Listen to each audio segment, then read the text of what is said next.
My girlfriend asked for space and told me not to contact her. Then she went on vacation with her ex. My girlfriend, I need space. Don't contact me for a while. Then she posted photos of vacationing with her ex. I respected her wishes, changed the locks, and sold her car that was in my name. When she returned, her key didn't work, and her parking spot was empty. I suppose I should start from the beginning. It's still a sensitive topic. I'm not going to lie. About 3 weeks ago, my girlfriend Emily F. dropped a bombshell via text message. We had been together for almost 2 years, living together in my apartment for the past year. Things felt good, maybe a little distant lately, but nothing alarming. Or so I thought. The message came on a random Tuesday night. While I was preparing dinner, Emily wrote, "Things feel complicated, and I really need some space to think, to sort things out. Don't contact me for a while, please. I'll let you know when I'm ready." Ugh. A low blow. Space is never good. But okay. Trying to be the understanding boyfriend, I replied, "Okay, Emily, I understand. Take the time you need." I didn't hear anything else. Complete silence. But isn't that what she asked for, right? So I respected it. I cleaned the apartment for a couple of days. Confused, hurt, wondering what she meant by complicated. Work was a welcome distraction. Then Friday night came, bored, scrolling through Instagram, and there it was. A mutual friend had tagged Emily in a post. Photos, bright sunshine, beach, cocktails. Emily looking incredibly happy, arm in arm with Jordan M. Her ex, the one she swore was ancient history, with the caption, "Living our best life, island getaway, reunited." My blood froze. Space to think meant a tropical vacation with her ex-boyfriend. While asking me not to contact her, the pain transformed into something else. A cold, hard clarity. She didn't just want space. She wanted me out of the way while she tested her old relationship, keeping me as a backup plan in my own apartment, using my resources while explicitly telling me to leave her alone. Fine. You want space? You want no contact? Granted. The next morning, locks first. I called a locksmith, changed the deadbolt, and the door lock of my apartment cost about $250. Worth every penny, for peace of mind. Her key was now useless. The car. This requires context. About 6 months ago, Emily's old clunker finally died. She needed a reliable car for her job. Social media marketing, lots of client meetings, apparently. But her credit wasn't very good. I agreed to help. I bought a Mazda CX-5, used but quite decent, around $18,000. Crucially, the loan, title, and insurance are all exclusively in my name. The understanding was that she would make payments to me, which she mostly did, and that it would be her car to use, but legally it was 100% mine. I never added her to the title or insurance. She treated it as hers. She decorated it with fuzzy dice, the usual. I took the spare key I always kept, drove to a trusted nearby dealership that buys used cars, briefly explained the situation. I need to sell it. I am the registered owner. They gave it a quick look. They offered a fair initial market estimate, around $16,500, pending a full inspection and title verification. I agreed to proceed. Signed the initial paperwork to start the process. They said it would take a few business days to complete the inspection, finalize the offer, and handle the title transfer. I left the car there, took an Uber back. Her assigned parking spot in the apartment complex empty. Her things? I hadn't touched them yet. They're still in the spare bedroom closet. I'm not throwing them out. That would feel petty. But she wasn't going to get back into my apartment without talking to me, which she specifically asked me not to do. I felt strangely calm, like performing necessary surgery. Hurt? Yes, deeply. I felt like a complete idiot. But anger wasn't the main driver. It was logic. She requested space and no contact. She demonstrated that the relationship was over by going on vacation with her ex. I was simply respecting her request and protecting my assets and home. Now I wait. According to Instagram, the best life vacation lasts another week. Let's see what happens when she returns and her key doesn't work. Update 1. Well, she's back. Show happened last Tuesday at 9 p.m. I, Ryan, was watching some TV, trying to ignore the knot in my stomach. I heard keys jingling outside the door. Then the sound of a key in the lock. Silence. More scraping, now frantic. Then knocking. Knock, knock, knock. Ryan, what's going on? Open the door. Emily's voice, annoyed. Not yet. Scared. I took a deep breath. Opened the door. Just a crack. Kept the chain on. There she was, with her suitcase beside her, tanned and annoyed. My key doesn't work. What happened to the lock? I changed it. Calm voice. Level blinks. What? Why would you do that? You asked for space and no contact. Emily, I gave it to you permanently. What are you talking about? I just needed some time. You can't just lock me out. I saw the vacation photos with Jordan. Looks like you've already sorted things out. Her face went from annoyed to furious with a flash of short panic. Emily, that was just a trip. It didn't mean anything. We're friends. I raised an eyebrow. Friends who go on romantic island getaways while asking their current boyfriend for space. Understood.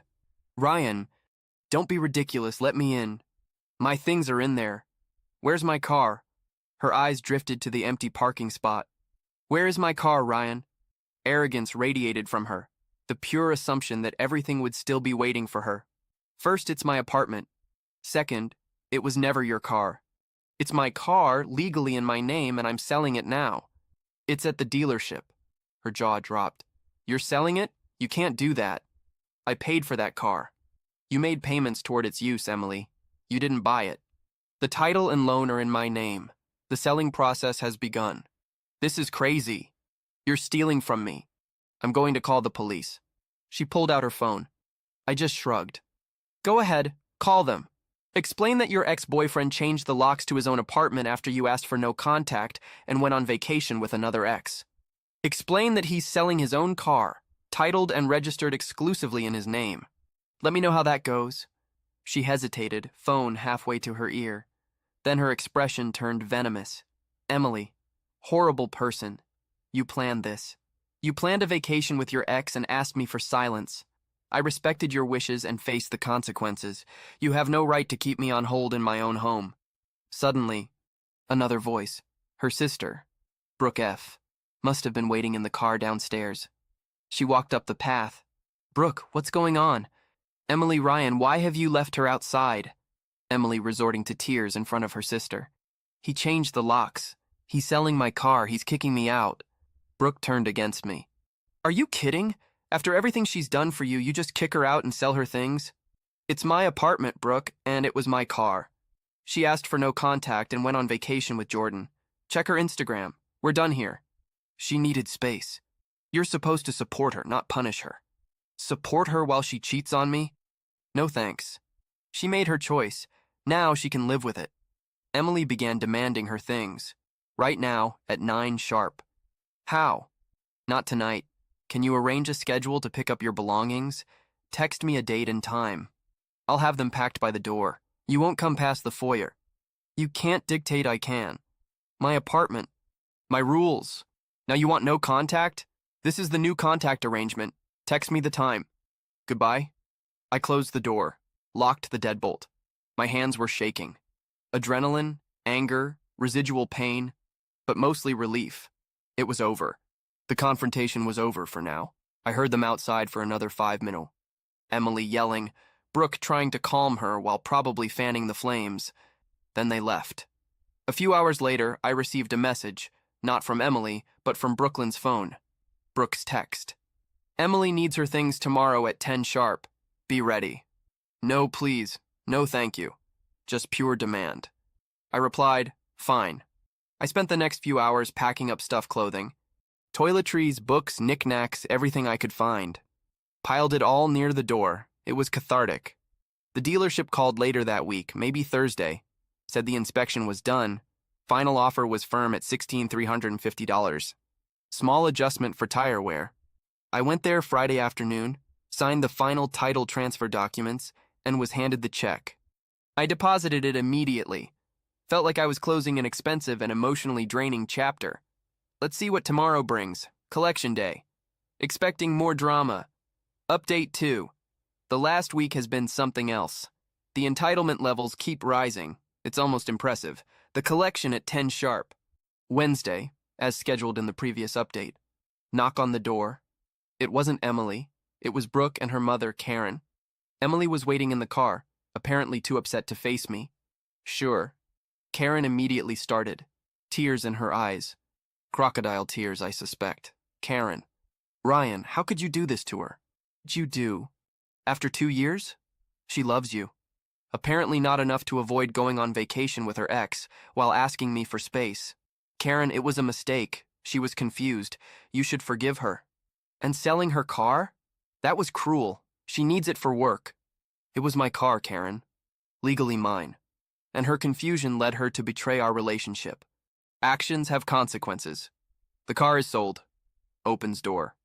More to show the boxes stacked in the foyer. Here are her things. Take it all. Make sure you take it all because this is the only chance. Karen sneering. We need to check the closets, the bathroom. You can't just give what's in the foyer. I packed everything I could find. You won't be coming further into my apartment. Don't be irrational, Ryan. And if I forgot something, then that's too bad. You can stay here. I'll stay here. Take the boxes. That's the deal. Clearly, they wanted to push their way in.